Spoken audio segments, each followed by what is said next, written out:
Приветствуем вас, дорогие зрители, на канале Phantom Entertainment. Спустя долгое время мы снова выпускаем наш блог, в котором представим вам деяния и историю еще одного русского брони-артера Media Smile. Творческий путь Медии в области изобразительного искусства начался 7 лет назад. Училась рисовать она сама. Это были рисунки в традиционном стиле, на бумаге. Но в связи с нехваткой материалов с ними нередко возникали затруднения. Тогда она только начинала свое творческое развитие, изучала анатомию, покрас, шейд, пробовала различные позы, формировала стиль. Позднее, в начале 2015 года, решила перейти на цифровой формат рисунка – Digital. За всю историю своего творчества Медиа испробовала 4 графических редактора. Первыми оказались обычный Paint и редактор Paint.net. Здесь художница только начинала творческий путь в сфере Digital. Далее начала рисовать в графической программе Adobe Photoshop, брала трейды и записывала спидпейнты. Позднее художница познакомилась с программой Paint Tool SAI, в которой рисует и до сих пор, теперь уже на графическом планшете.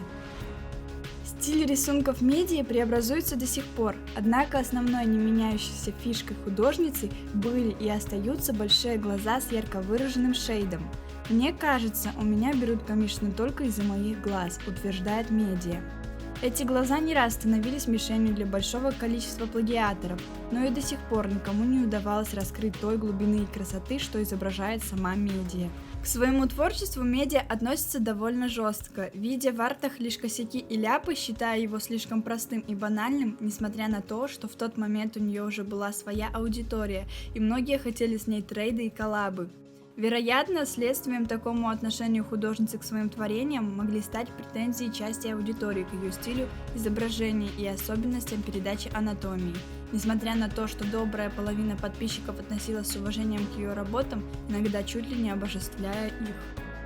Примером таких угнетений может стать относительно недавний инцидент в сентябре 2017 года. Тогда нашей художницей был нарисован арт «Взлетающий большекрылый пегас». В комментариях под рисунком образовался спор по поводу того, что в рисовке крыльев неверная анатомия. Этот спор сильно отразился на Медии, однако она не бросила рисовать, а наоборот стала усерднее работать над своими навыками.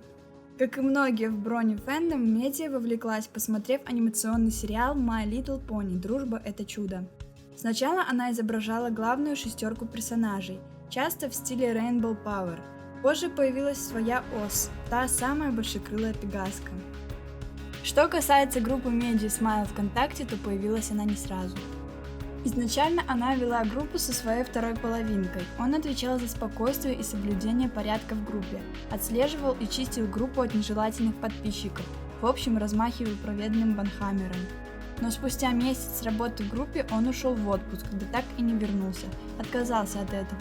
Медиа была не против и продолжила вести группу в одиночку, продолжая и по сей день. Сама по себе Медиа малообщительна, однако всегда готова поддерживать друга в трудную для него минуту. Медиа – это человек, не зацикливающийся на плохом, всегда верящий в лучшее, человек, дышащий полной грудью, не заморачиваясь о том, что может поджидать ее в будущем. Она не собирается уходить из брони-фэндома и планирует изменить свой стиль в более мультяшную версию. Ну а теперь предлагаем взглянуть на некоторые ее работы. На первом арте нашему взору представлена темная кобылка с желтыми глазами и сиреневой гривой, Ос, персонаж Honey Bee.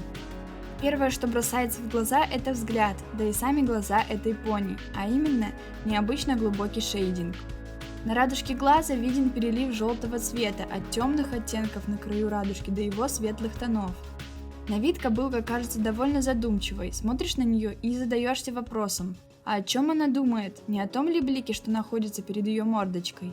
Наверняка именно о нем, ведь источником света и бликов на гриве, да и в целом на кобылке является этот маленький загадочный яркий, летающий перед ее мордочкой зайчик. А от второго арта так и веет романтикой, ведь здесь влюбленная пегаска изображена в обнимку с ее другом, вместе лежащими у обрыва на фоне лунного рассвета.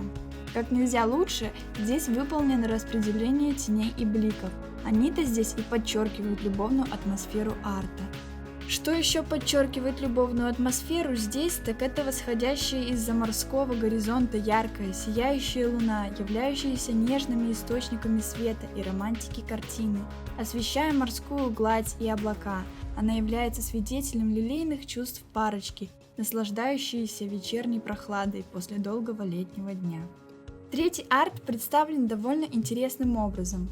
Здесь автор решил оставить в качестве фона лишь голубое небо, сделав границей картины крону и ствол дерева, на которое задними копытами опирается небесного же цвета пегаска. Рассматривая арт, трудно не заметить слез и покрасневшую от явной обиды мордочку.